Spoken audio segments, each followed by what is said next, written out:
Pat Armistead, the world's first joyologist. You're serving the well-being of humanity, and you have this fabulous idea you want to share with us today about screwing business as usual.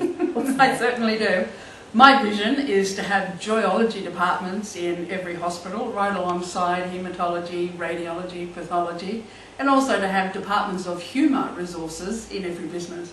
So in what ways is that different in your experience of how business is done today? Well, it's been my experience, any business that I've worked for in the past have a process for catching you out, for seeing where you're not doing so well. So very much coming from a fault-finding place. And one of my catch cries is to catch people doing something right. So Pat, how does your idea make your business into a force for good? Well, what I'm encouraging people to do is to become more good-humoured. I think to be good-humoured is about being appropriately responsive or not. And this requires really getting into bed with your customers, finding out what makes them tick, and no longer being compliant. So have you got an example of that you can give us? Yes, I have. A company I worked for a few years back, when I first arrived, their attendance rate was 35%, and so were outcomes, not particularly good.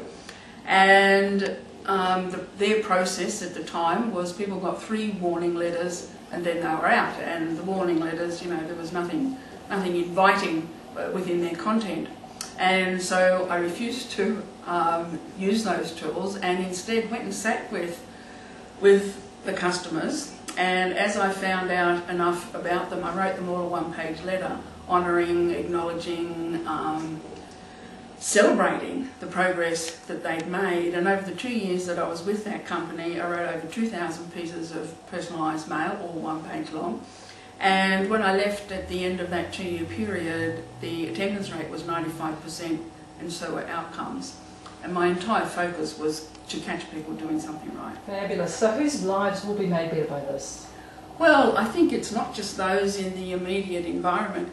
Those people that I wrote to were the people who came. It was the ones who weren't attending that we wanted to attract back.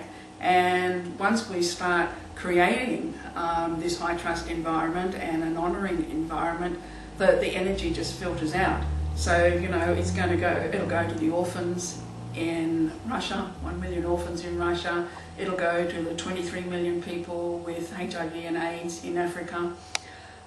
It will filter out just by natural flow. So Pat Armistead, the world's first joyologist, you have a fabulous take on screwing business as usual, and you'll make a profound difference to a lot of people's lives. Thank you.